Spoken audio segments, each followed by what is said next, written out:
Well, I'm really pleased to be here on campus. What a great day. I live in Naples, Florida now, and sometimes during the year we can compete with you for weather, but not now. It's gorgeous. I'm going to talk about this question, how should we then live, and how Dietrich Bonhoeffer helped me work through that question. At the same, and you can see, for the occasion, I wore my Bonhoeffer t-shirt. But it's not really about Bonhoeffer that we want to talk about. It's really how he moves us through this question, how should we then live, to a question of who. And how the questions of who in our personal lives and in our relationship with God always trumps the question how. Let me start by saying my life changed when I was in college and a lecturer came and spoke about how important it was for me to have a worldview.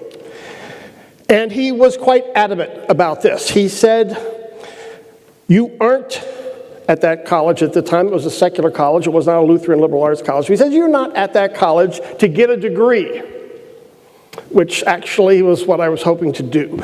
He said, you aren't here for your classes, and you're not here because of your parental expectations. You're paying for a worldview. You should leave that college having formed a worldview about life. And then he said, well, a worldview is like a GPS system, or there's other metaphors that he uses, like a North Star. It helps you with the question, how should you then live? Later on, I thought it was more like having a gun in the house. Sometimes it works out for you, and sometimes having a gun can be dangerous. Worldviews are interesting things, and that's what we want to talk about. Do you have a worldview? Are you coming out of Concordia with a worldview? And a foretaste of the feast to come, I'd ask the professors here, because this speaker said he wanted to give me a Christian worldview over against secular worldviews. And he was really talking to me because I grew up and got my education at Wright State University in Ohio. I thought it was a great education. I'm not sure they gave me a worldview. I'm not sure. It's more like a cafeteria of worldviews. You just kind of go and pick out your favorite worldview, whether it was in the biology department or education or in philosophy or wherever you want, psychology. Everybody had a worldview, and you could kind of pick and choose, which I liked at the time. But this lecturer said that's dangerous. That won't get you through the hard questions of life. And so he talked about a Christian worldview, and I'm wondering whether here at Concordia there's actually a third option. But we'll talk about that at the end. This is the guy, Francis Schaeffer. How many people here, just raise your hand, have heard or know anything about this man, Francis Schaeffer? Raise your hand so I can see it. He came on in our area and spoke about this idea of a Christian worldview. And he was kind of exotic, really, at the time. He lived in Switzerland in a Christian commune, which I thought was great. He dressed like nobody had ever seen up on a podium.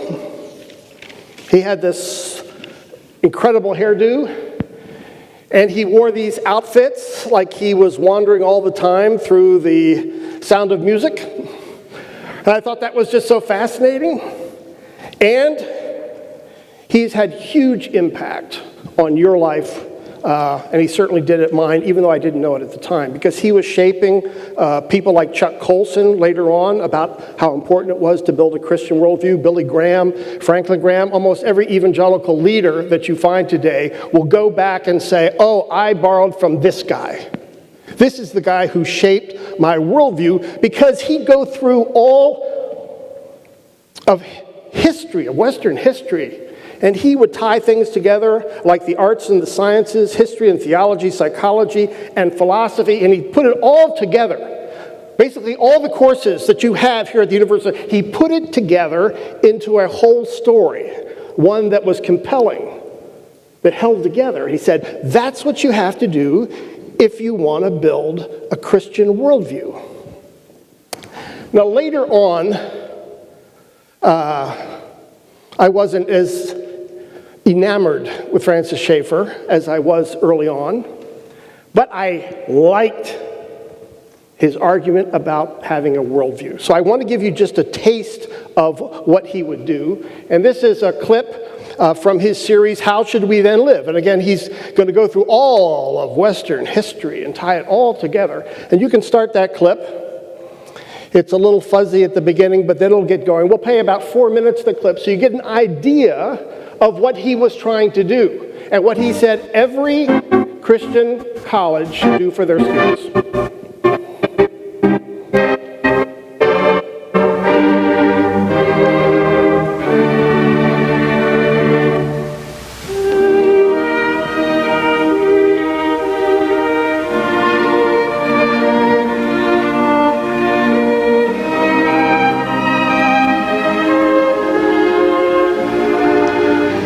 In 1609, Galileo began to use the telescope, a newly invented instrument. And what he saw and wrote indicated that Aristotle had been mistaken in his basic ideas concerning the makeup of the universe. When the Roman Church attacked Galileo and Copernicus, it was not because their teaching contained anything contrary to the Bible. But Copernicus and Galileo's teaching did deny the Aristotelian elements which had become a part of the teaching of the church. Copernicus taught that the earth went around the sun and not the sun around the earth. And Galileo defended the compatibility of Copernicus and the Bible. Condemned by the Roman Inquisition in 1632, Galileo was forced to back down.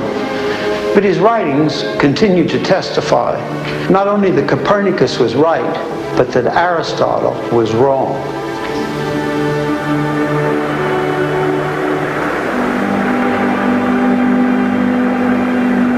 Blaise Pascal took a tube of mercury up a mountain and measured the changes in the mercury levels according to the altitude.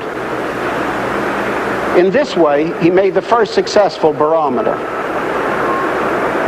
Not only that, but some consider that he's the greatest writer of French prose who has ever lived. He did not see man lost like a speck of dust in the universe, which was so much larger and more complicated than men had thought. For man could comprehend the stars.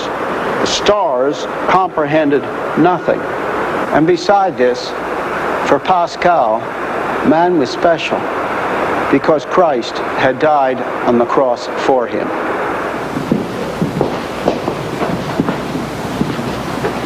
What I have in my hand is not the proverbial apple that supposedly fell on Newton's head. What I have is a heavier object which would have knocked him out. As I take away my hand, it will fall to the ground. But listen, what was that second noise? Listen again. What you heard, of course, was an echo. Here at Cambridge University, Newton worked out the speed of sound by timing the interval of an echo over a known distance. He also came to the conclusion that there was a universal force of attraction between every body in the universe. He called this gravity. Newton's Mathematical Principles of Natural Philosophy became one of the most influential books in the history of human thought. It has been said that the 17th century scientists had an interest in the how, but not the why. Not true. For Newton and many scientists of that period, there was no problem concerning the why, because Newton began with the existence of a personal God who had created the universe. Newton had an intense interest in the Bible, because in his view, the same God who had created the universe gave men truth in the Bible. We'll stop right there. So first of all, I just love this. I saw this in the 70s. I was in college, and I love that he moved through these scenes with historical philosophers or scientists explaining a Christian worldview and trying, at least for me, to putting it all together. And I found that compelling. And I took that idea with me on my first job, my first call, which was a pastor in Germany. And I said, we ask the question how, we have to have a worldview in order to solve the big questions in life. But that was called into question in my first parish. My first parish was in Germany, a congregation called St. Stephanus, the St. Stephanus Kirche. And I didn't know if I'd be accepted there, first of all, because American bombs had destroyed their church during World War II in 1944, and I thought they might hold that against me. But that wasn't the case. They actually liked me. And they liked American culture. I mean, the kids loved to wear jeans at that time and smoke Marlboros. That was the big thing. But they hated America.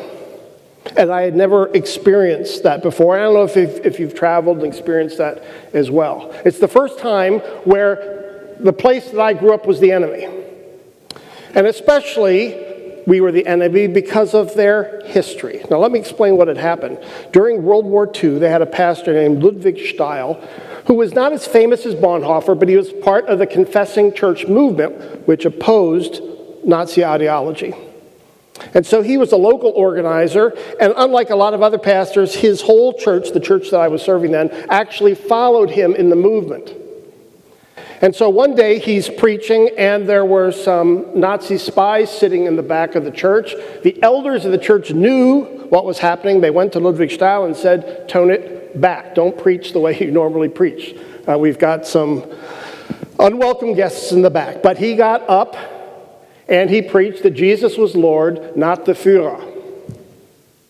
After his sermon, it was an old German church. I don't know if you've seen these, that you come down from the pulpit, you have to go back in the sacristy first, and then you can come out to the altar. A very small church. But he went back into the sacristy, and they never saw him again.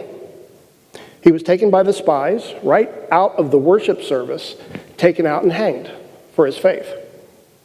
And people in church were there. So when I got there in the 80s, people could tell me this story. In fact, the woman was still alive who turned him in.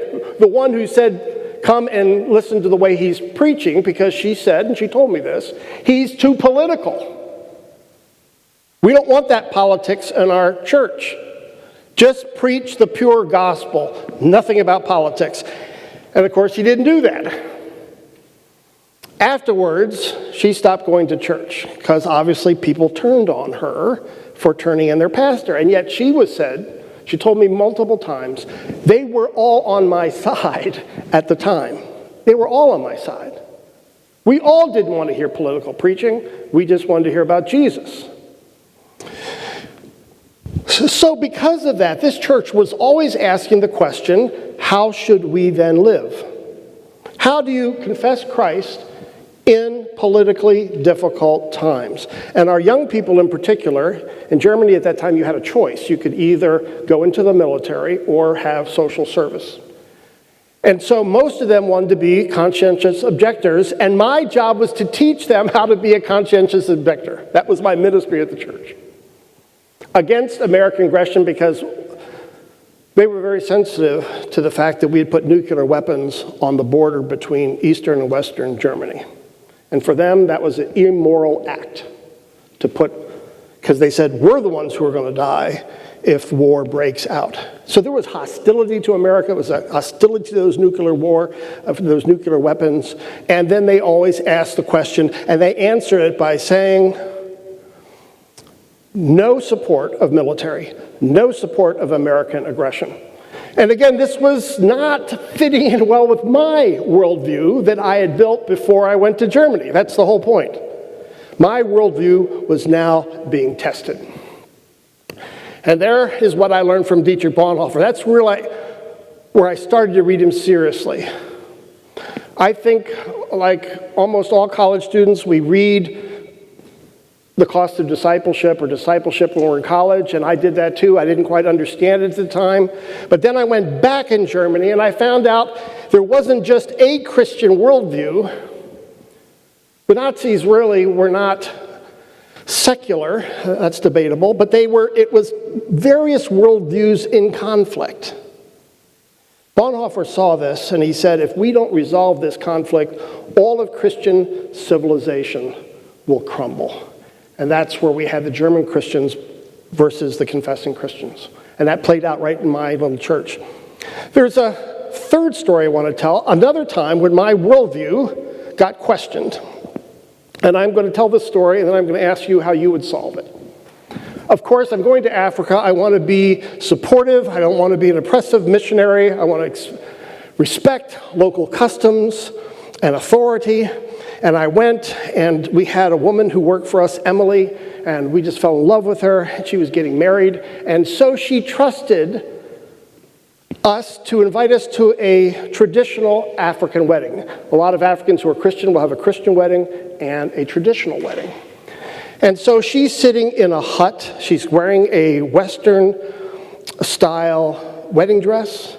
And up the path, this is a rural wedding, come the groom's family, and they're all singing, and they have loads of beans and cloth and kitchen utensils, all bringing as part of the bride price. And they're coming up to this hut where she's sitting, and everybody is electric. I mean, the atmosphere is electric, as it often is with an African wedding.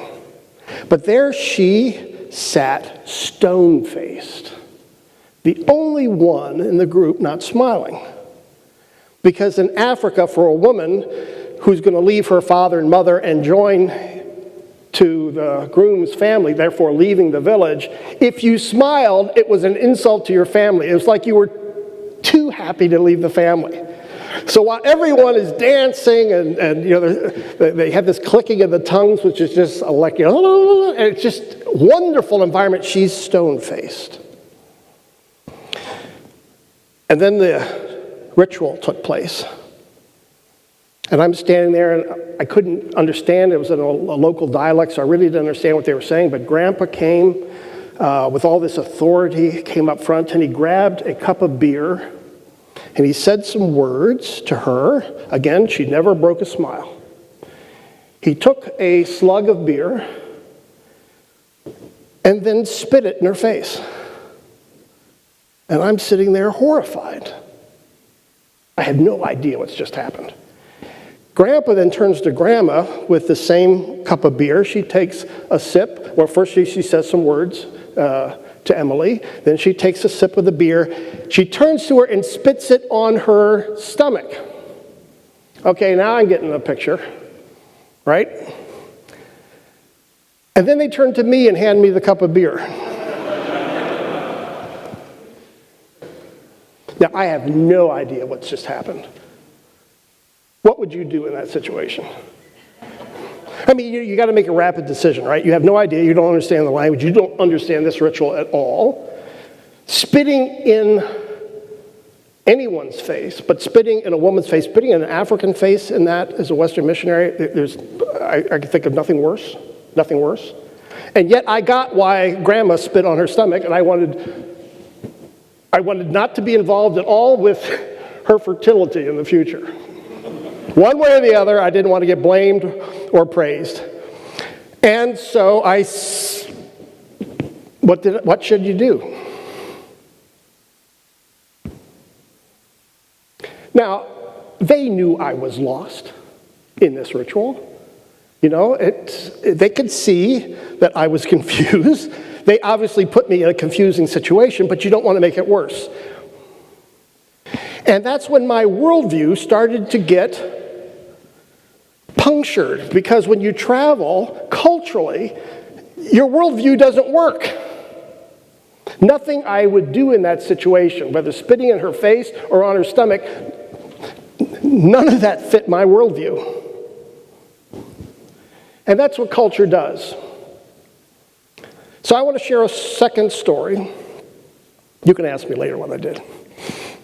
I'll share a second story, and I'm not trying to offend someone, but this happened, and you'll know immediately when I describe it that I was lost, again, in Africa, not knowing what to do, and where my worldview, Christian worldview, really didn't help me a lot. It was some young women who came to me from a village. One of the women had been trained in the West, and she came and she was sort of leading this delegation of young women in their teens and early 20s. And they wanted my help to stop the practice of female circumcision in her village. Now, I would ask you to raise your hands if you know what female circumcision is. I had no idea. I had no idea. I didn't know what it meant, but I just figured it had to be bad. It sounded to me, in my worldview, as if someone was trying to oppress these young women. It seemed to me to be quite literally invasive and oppressive. And I figured it was the men of the tribe who were forcing this practice on these young women. Those were all assumptions. And so they came and wanted my help, and I said, yes, whatever I can do. And because I was a missionary, I had some authority, I had some power. And then I got a visit from the senior women of the village a week later. It was a long conversation, but basically it was, would you just leave a situation alone where you have no idea what's going on? Just get out. So who do you rely on? My worldview wasn't helping me again solve this problem. Do I go with the younger women who seemed to be right at the time, or do I go with the senior women, which would have been more politically helpful for me as a foreigner in a strange land? All of Africa, all my experiences questioned my worldview. And I was starting to realize, where Bonhoeffer taught me in Germany that a worldview can be tested politically, now I was seeing it can be tested culturally. So I went to a wise elder in the neighboring church, and I said, well, how should I then live? What should I do? How should I live in this situation? And this was the word he gave to me. It's the one who lives in the house who knows where the roof leaks. That's so typical African. They don't really just come out and tell you, how should I then live? They don't give you the answer. They give you a proverb and let you figure it out. Obviously, he was telling me this was a house in which I did not live, and I didn't know where the roof leaked. And so what I found out about the cultural rule is it doesn't work when you cross cultures. You got to go to the platinum rule. You can't treat others as you would like to be treated when you cross cultures. You have to treat them as they would want to be treated. You don't know the rules or the regulations or what would serve them or not serve them. So how should we then live? Culture just makes that a very fuzzy question. A third challenge, and one that I think you all are going to solve, because my generation didn't, and I hope that you're talking about it here at Concordia, and those are the economic challenges to worldviews. When I grew up, we didn't talk about economics that much, especially in the church. We didn't talk about money, let alone economics. We talked about a lot of other ethical issues, but not economics. In fact, I think the only book I read in seminary was by Karl Barth, The Socialist Decision. In the 50s, I think almost all the theologians were supportive of socialism. That seemed to be a more ethically viable economic system. But as we know, once the USSR fell and the Berlin Wall, capitalism was declared the winner. And so now no one really questioned economic systems any longer from a Christian worldview, at least not outside academic circles. And so just a few years ago, I was confronted again with these economic questions, and I can tell you, I was not in a great position to solve them. And I like that they're coming back now, where we got Bernie, and we've got Biden, and we got Trump and others who are raising up economic issues. How should we then live? What type of world do we want economically? Because economic issues just dominate so much of our lives. Let me just play this little clip that has always challenged me. This is from Milton Friedman.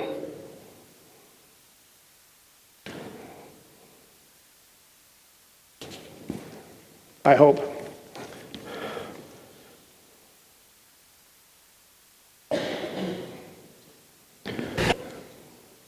While he's figuring that out,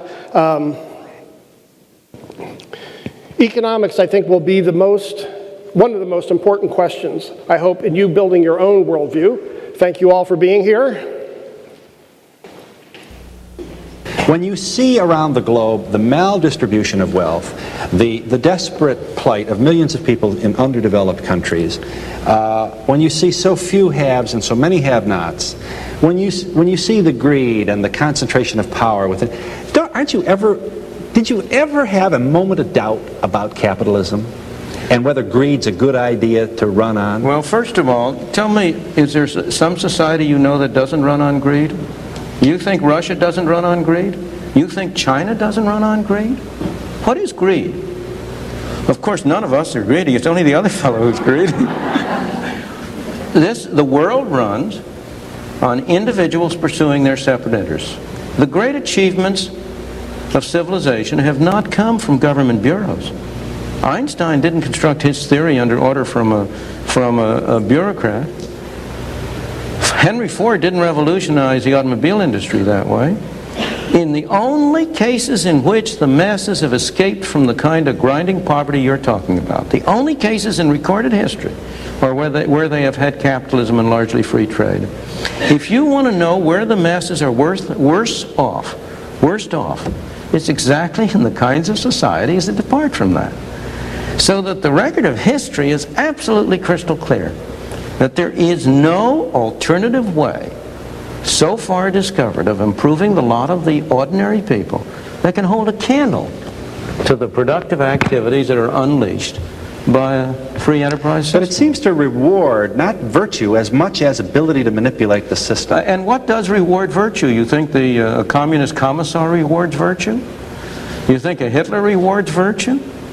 You think, excuse me, if you'll pardon me, do you think American presidents reward virtue? Do they choose their appointees on the basis of the virtue of the people appointed or on the basis of their political clout? Is it really true that political self-interest is nobler somehow than economic self-interest? You know, I think you're taking a lot of things for granted. And just tell me where in the world you find these angels who are going to organize society for us. Well, I don't even trust you to do that.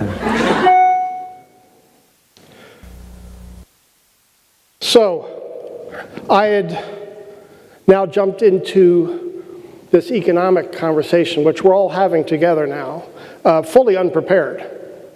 And it really questioned my worldview. When I heard Milton Friedman and the free market capitalists, and then going back to my old books on socialism, and then hearing the political debates we're having now, where it's really wide open, it questioned the worldview I had built back in the day. And you see it now. Some would say, well, is it Adam Smith versus Marxism? I mean, I did have a class in Marxist Christian dialogue in my college, but it was all theoretical. But now we're having various voices trying to shape a worldview. What is a Christian worldview, given these really polar opposites many times in the economic sphere? And I'll be honest with you, a lot of this I found to be quite interesting lately. The Business Roundtable, a group of chief executive officers of nearly 200 CEOs, they know capitalism has to change. And so here they said, now we're going to move from shareholder value to we want to invest in our employees, want to deliver value to our customers. We want to deal ethically with suppliers. We want to deal ethically with their customers. We want to provide guidance on social and moral issues and support their outside communities. They know, everyone knows things have got to change. So does that mean a warmer, gentler capitalism? Does it mean a socialism that doesn't fall into the traps of Venezuela or Eastern Europe? That, I would argue, is for your education to figure out. It's the topic of our day. But these are not just theoretical issues. They're personal for me. And I didn't notice it at the time, but when I was getting married to my wife, we had dated for 2 years. 2 weeks before we got married, my mother-in-law, who loved me dearly, went to my wife 2 weeks as she's unpacking all these gifts, And she says, do you really want to marry Rick? I mean, I was in the room. I said, it's like, I'm in the room. I can hear what you're. She said, he's going to be a pastor. He's going to be a pastor. He's not going to make much money. She knew me. She liked me. She knew that I was good for my wife. And yet the economic question at that moment trumped everything else. Will my daughter be happy if Rick can't provide for her like we have? That's really what she was saying.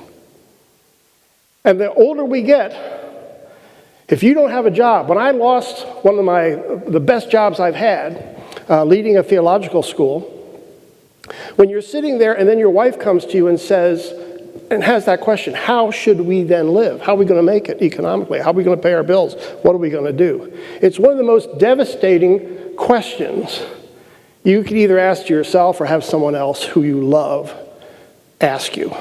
Where it's not just theories of economic systems, it's, all right, how really will I live economically?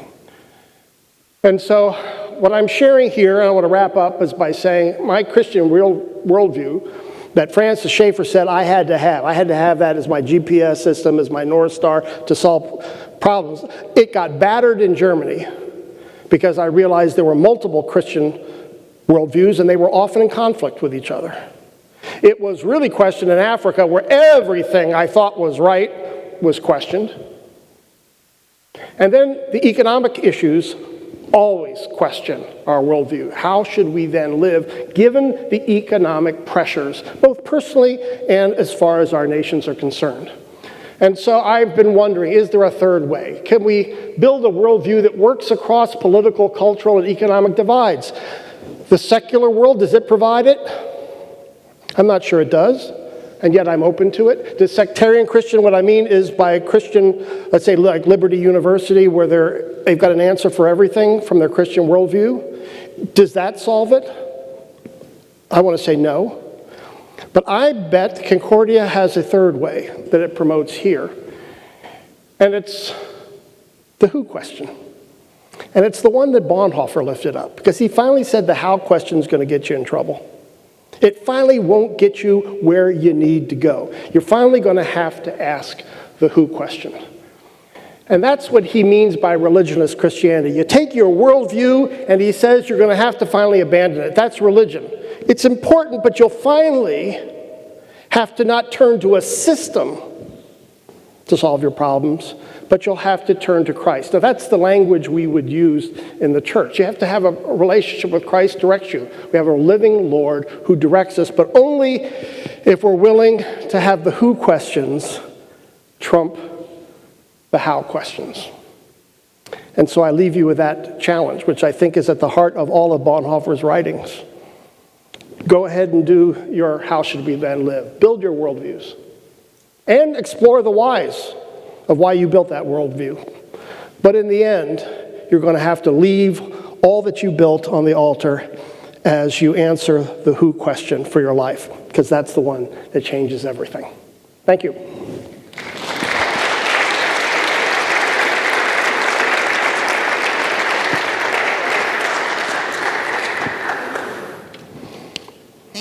Thank you very much. I would like to open up this time for students first, and then faculty that have questions. So I'm sure there are a lot of things that some of them you couldn't have a question, and so I'm going to have this if you wish to tell this question, and you can ask.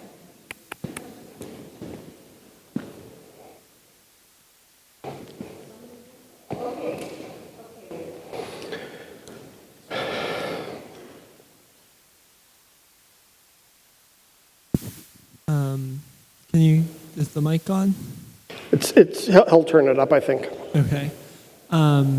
So Dietrich Bonhoeffer, from what I understand, was involved in trying to assassinate Hitler. How do you reconcile a Christian worldview with one that's actively trying to murder someone? It's a great question. He's asking, it's basically what I've learned from him, I think.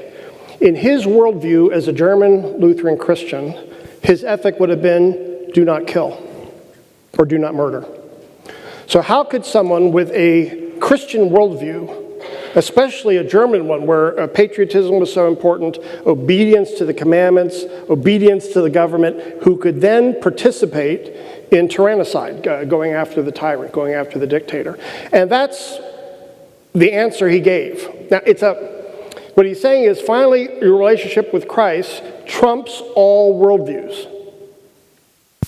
No, because for him, all worldviews were sinful. The key to understanding this who question for him is, don't justify, for Bonhoeffer, the killing of Hitler. Because he didn't say, oh, this is a better way. This is more ethical way, or this fits into my worldview. Just the opposite. He said, Christ is directing me to do this, but I'm a sinner. I will be judged in the final day for what I have done. So he doesn't escape what he would say the judgment by ethically covering it over. He's going to answer it by saying, who is Christ for me today?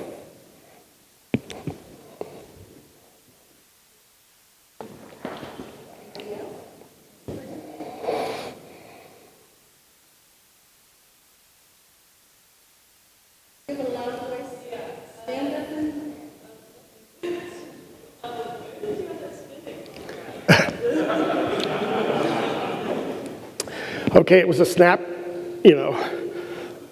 decision. And, things are going through your mind. I knew what I didn't want to do, which was spit on her stomach, because I figured that was a fertility move, and like I said, I didn't want to do that. So how you go through, so many things go through your mind, so I thought, can I spit on another part of her body? Well, then, no, I don't want to do that. So I said a prayer in Jesus' name, I took the slug of beer, and I spit in her face. I didn't see her for 4 years after that, because I had left, and I went back to Rwanda years later after the genocide. I wanted to find her to see if she was still alive, and I found her, and she'd started a family, and I had nothing to do with her family, which is why I didn't want to spit on the stomach. But I asked her, how did you feel about that? This Western guy spitting in your face. Because for me, I just felt guilty. I just felt awful. And she said, she loved it. It was such a blessing to her. And I said, why? I mean, really, why? And she said, it's sort of like baptism, that your words are empty. And so when you say a blessing, I hope that your life is prosperous. I hope you do well in your marriage. When you spit, that was the tribal way, sort of sacramentally, of literally making the blessing stick. So, but it took 4 years before I got rid of my guilt.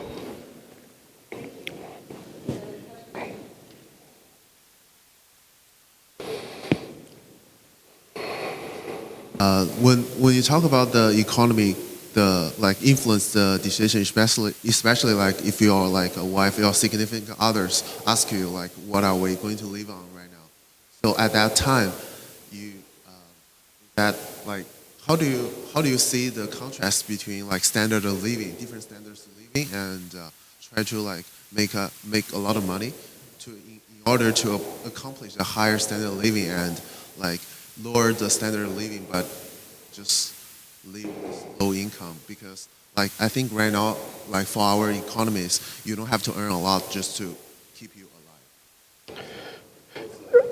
Well, you have some professors here who, I'm not going to deflect that to them, but I can talk about the conflict in the church when it comes to economy, because in many ways, I grew up Lutheran.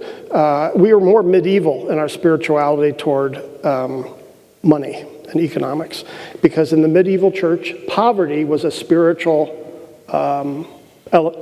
elevated.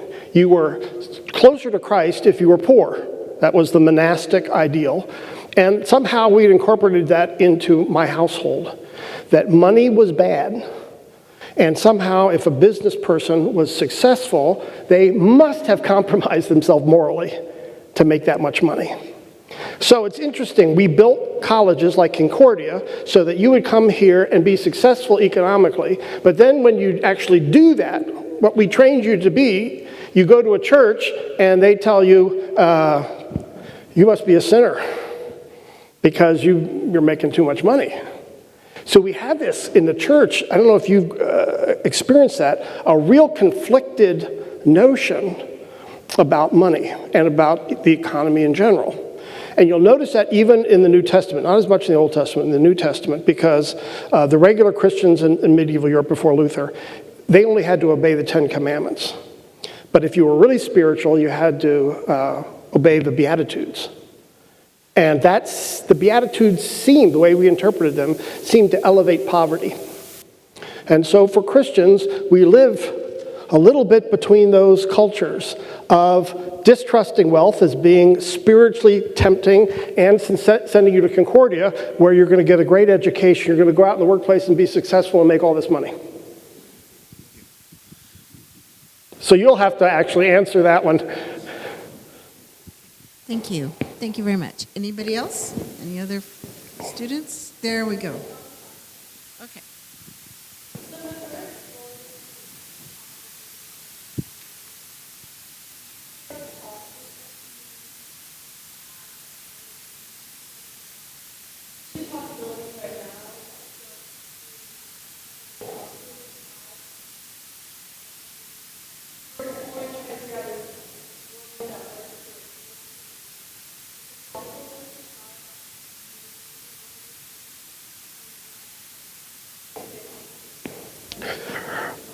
I actually think that's where we all are.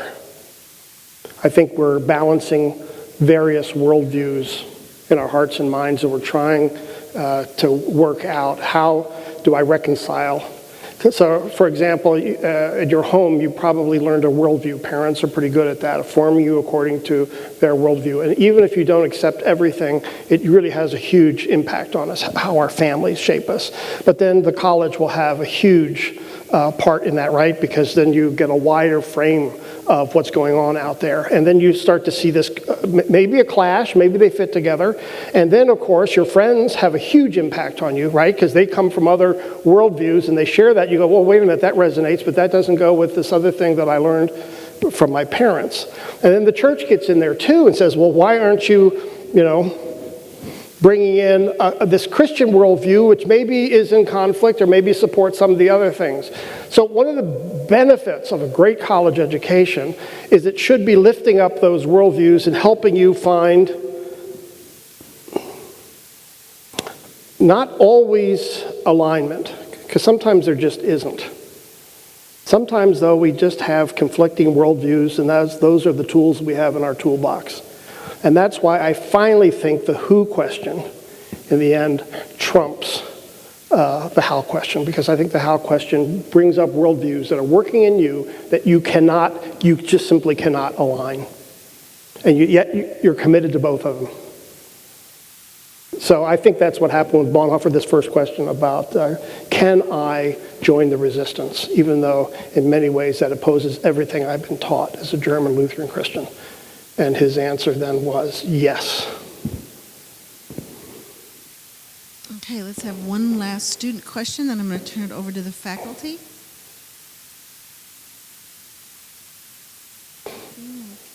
Okay. Let me ask, before you turn to the faculty, I don't want to ask a question. Anybody can answer it. My thinking is that the economic question has emerged now, not just as a private question, it's a public question, and that everything is now on the table. We've got libertarians, we've got socialists, we've got capitalists. It just seems like this is one of the most pressing questions of our age. Do you feel that, or am I just projecting that? Do you feel that question as we go into this election cycle? Is that one that bothers you? Is that one you're asking yourselves, or am I just projecting?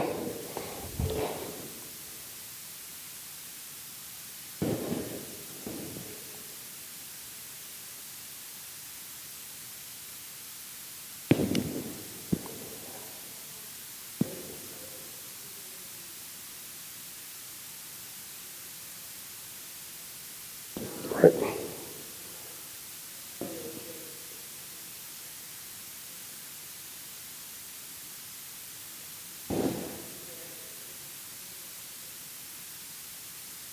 Great. That's what I was going to say.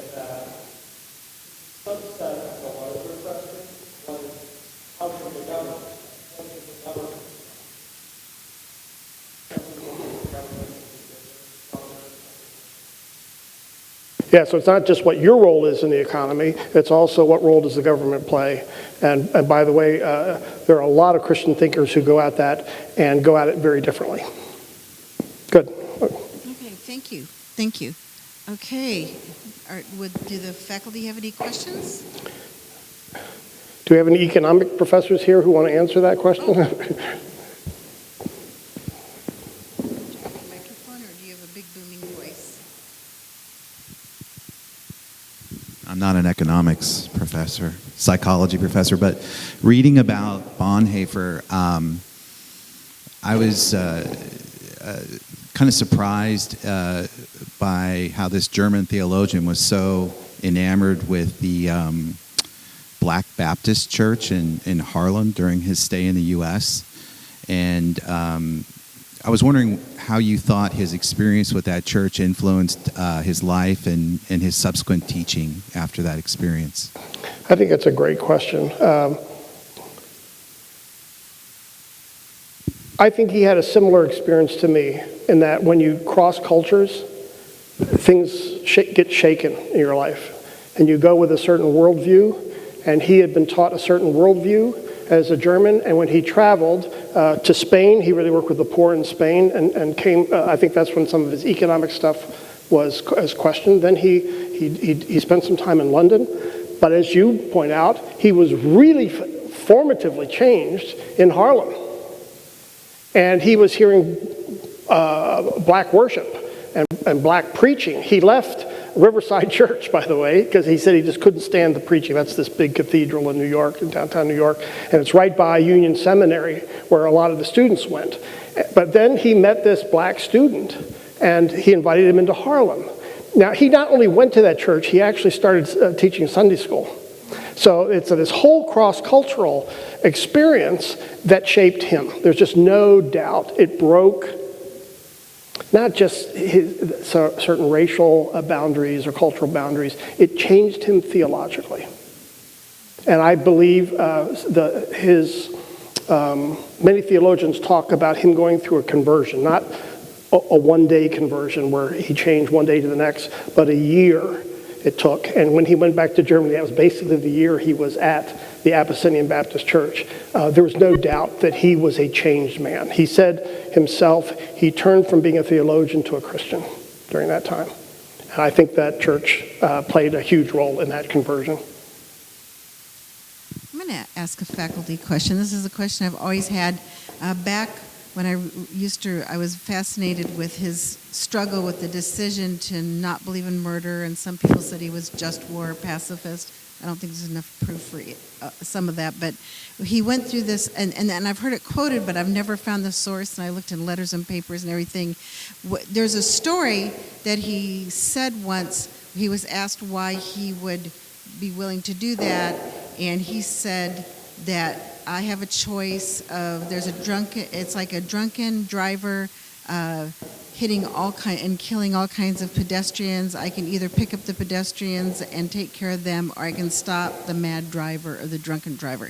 Is that urban legend, or is that urban No, he wrote that in 1933, and that's a good example of how he gave up a worldview, because he had strong pacifist leanings in the early 30s.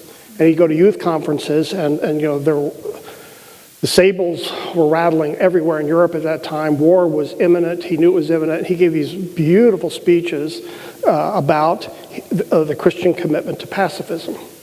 Now, that was a worldview, and that's out there. And you probably have friends, so maybe you're a pacifist. And so he had strong leanings, but then at the end of his life, he gives up that worldview, or at least that leaning, to follow Christ, and in this case, to even do something where he knew he would be judged by God. In 33, though, he's trying to figure out, as a good, faithful, obedient Lutheran, what would rebellion look like? How do you theologically justify rebellion? And so he said, well, the church's first task when bad things happen is to be the ambulance, right? You go and scoop up the people. The second is to be the funeral, right? You bury the dead. And he said, though the third is if the madman keeps going, you have to put a spoke in the wheel. Now, it's interesting he wrote that early on, and he came back to actually play that role at the end of his life, putting a spoke in the wheel. Had that question answered for the first time. Thank you very much. Any other faculty? I can't see with the light in my eyes here. Am I missing anybody? Okay. I have one person back there. Or do you have a big booming voice, or do you need a microphone? And this will be our last question. Okay. Can you describe how Bonhoeffer identifies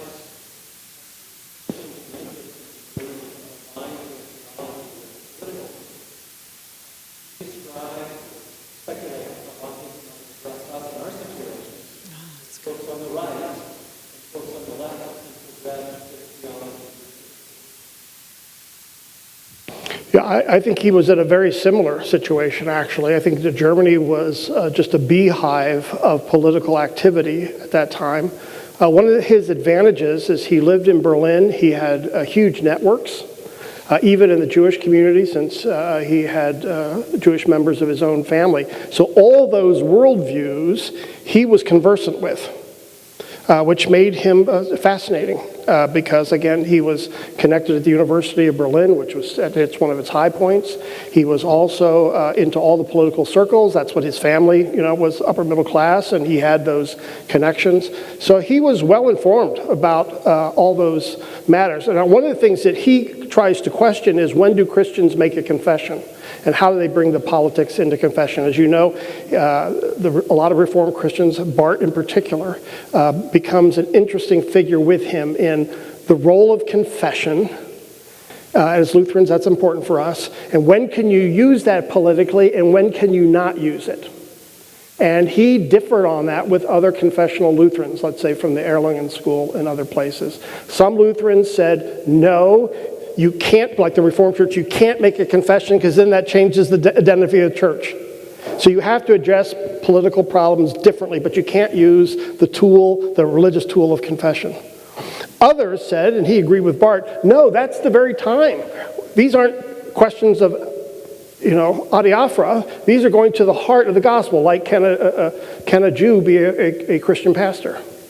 You have to stand on confession. And there the Lutherans completely divided on that issue. And I would say pretty much went with the Erlangen School and against Bonhoeffer, saying you can't use your confessional tools in solving political problems. And Bonhoeffer said, on this one, you have to. So it's, that's why there's thousands of books written on that topic, because it was as messy then as probably it is today.